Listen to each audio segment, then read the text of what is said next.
Top of the morning. It is Thursday. It is rainy. I have a long day at work. I will not get to play Madden 25 until at least 10 o'clock tonight. But we are back with another episode of your favorite morning show that does not come out in the mornings ever. All right, so league update. Let's talk about what we got, because I'm glad I waited a day to do this. Way more tea to spill. So we had our first, I'll say boot, even though he left by himself. It was inevitable anyways.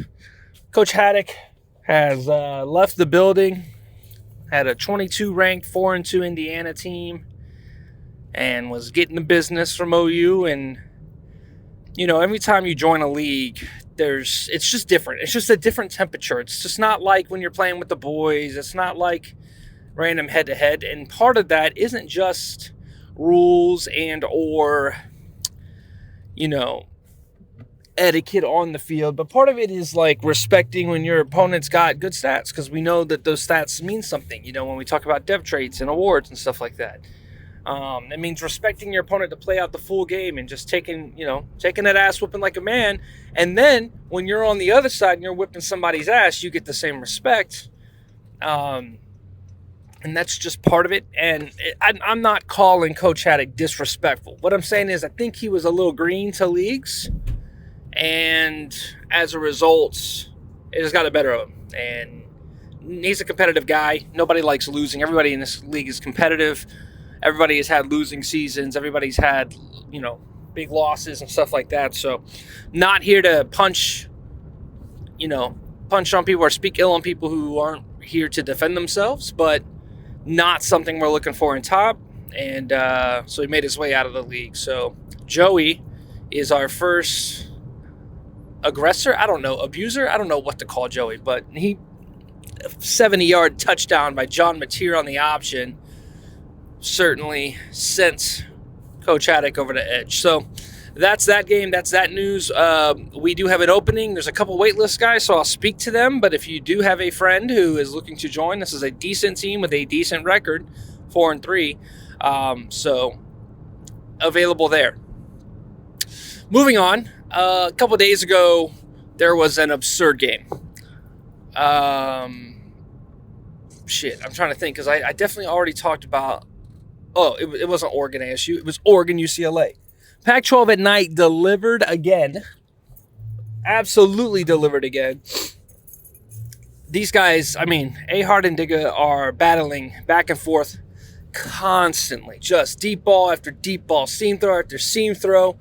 All of a sudden, Oregon finds himself up or down 24-25, or maybe he was up 24-20. I don't know. He drove all the way down the field, scored a touchdown.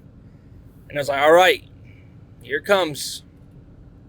All UCLA has to do is find a way to score a field goal. That's what it was. They scored to make it 25-24. That's what it was for Oregon. Sorry, misremembering my facts.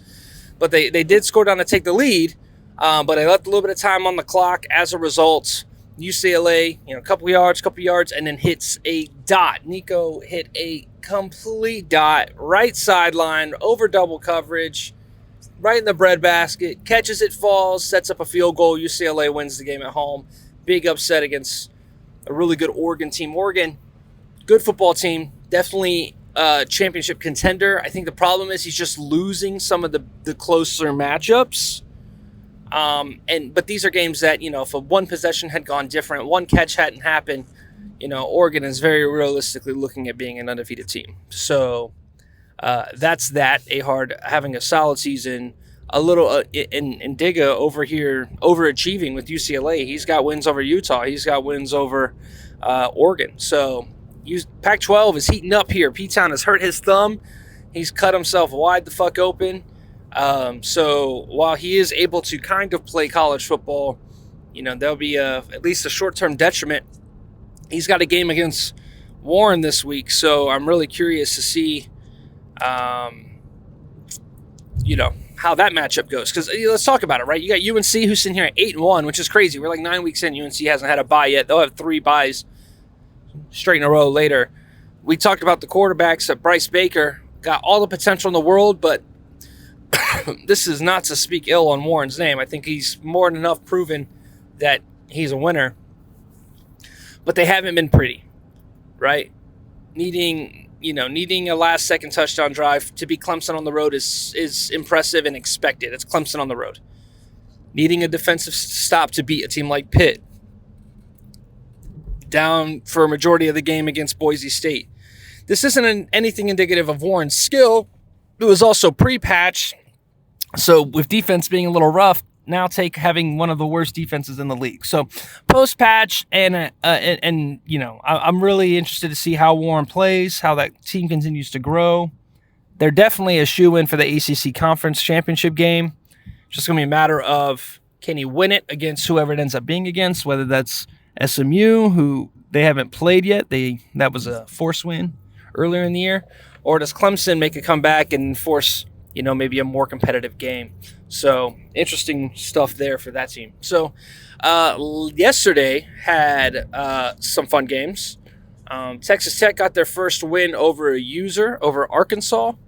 So congrats to that. It's always fun to join a league and compete.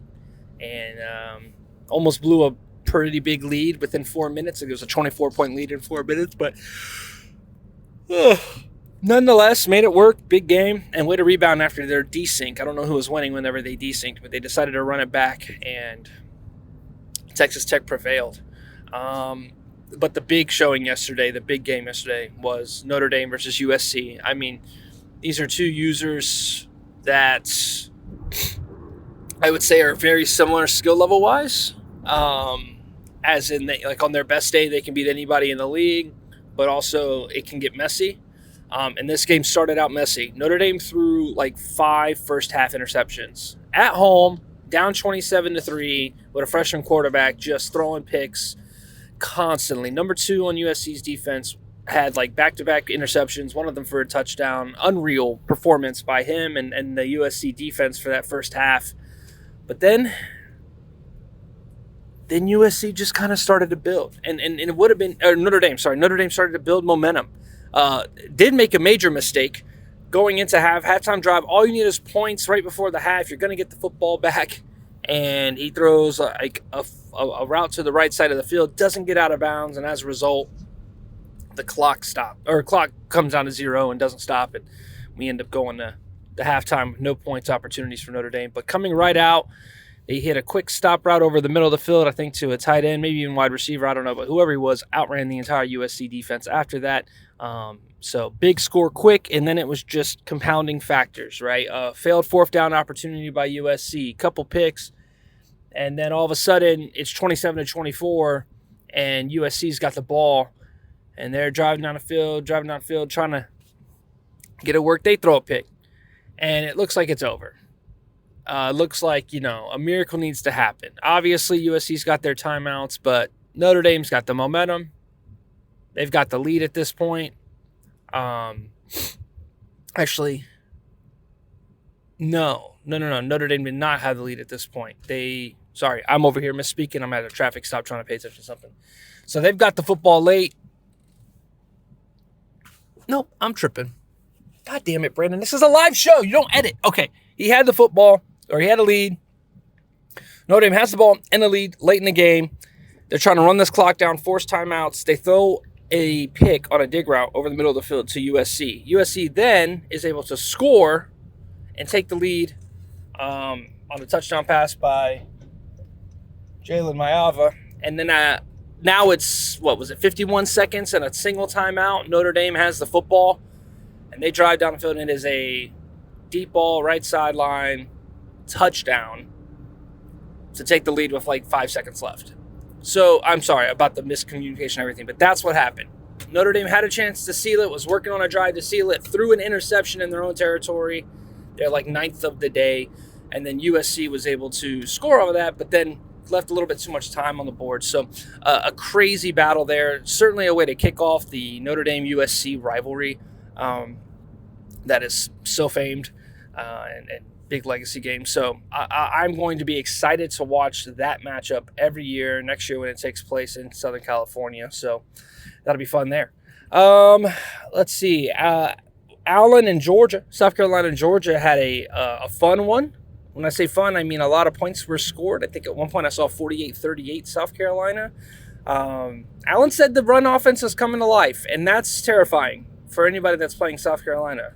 If the ability to run the ball on top of having Sellers and Harbor, because if anybody watched that South Carolina Ole Miss game and saw what Lenore Sellers was doing, I mean, the dude could not be tackled by two men at a time.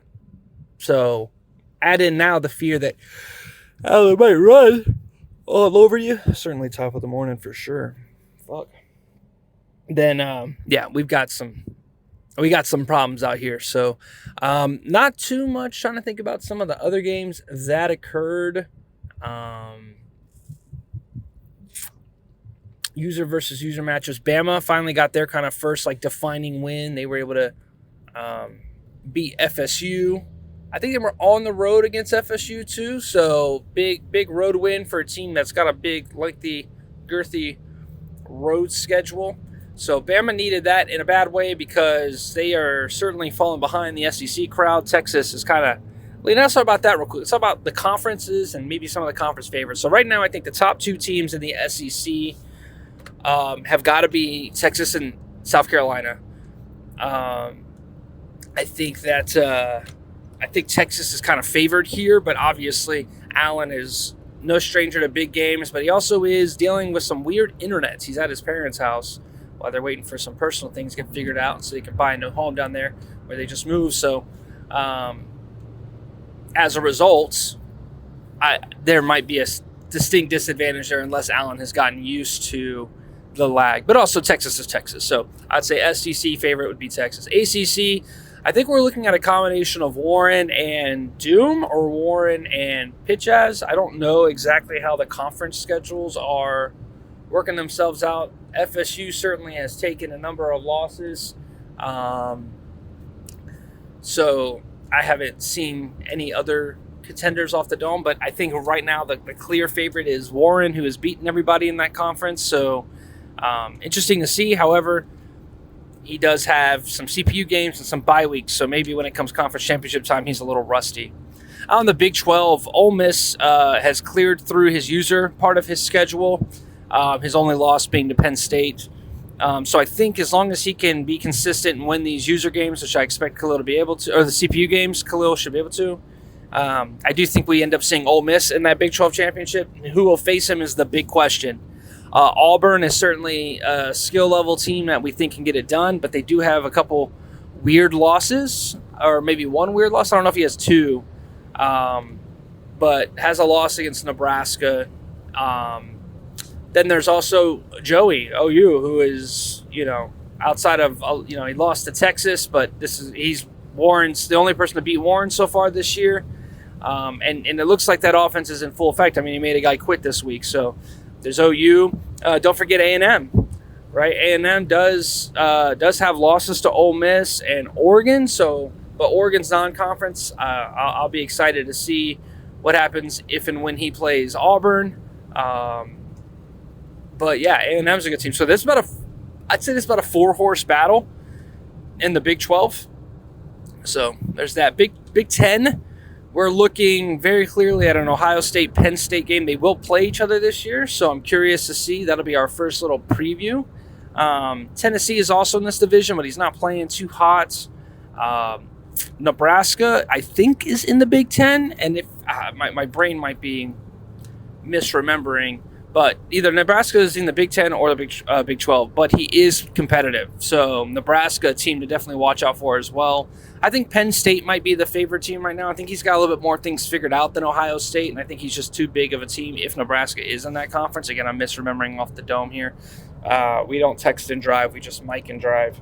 So, there's I think Penn State is my current favorite, but don't sleep on Ohio State. Once he figures things out, and also keep in mind that commits channel is going crazy for Ohio State recruits. All the 5 stars are finally signing, and we get to see what everybody's going to have for the next 3 to 4 seasons.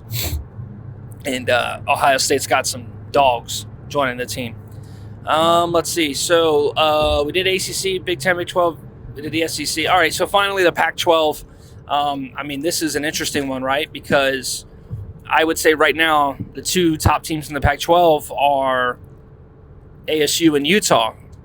However, Oregon's really good, but has lost games to Utah and UCLA, so he's already down a little bit in the conference schedule. Then you have UCLA, who's beaten Utah already, right? I would say based on other games, I think Utah is maybe operating the most efficiently, and they've kind of had some better opponents, if you will, with beating Florida.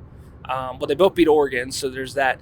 But I do think that UCLA, I mean, again, to have a win in a head-to-head matters, because even if they stay tied, that's UCLA getting the nod for the Pac-12 championship game. So we'll see what happens to that matchup. That's about a 3-horse race. But again, a couple of losses, somebody makes a mistake, and then Oregon's right back in this thing. So that's kind of the conference preview and recap, and I think that will do it for today's episode. We're pushing the longest episode so far, 15 minutes. Thought it was clean outside of my USC Notre Dame misremembering, but I'm an old man. My memory is fading. I'm preparing my will as we speak. I can see the lights, so you have to forgive me in my old age. Anywho, thanks for joining. This is Top of the Morning. Have a good one.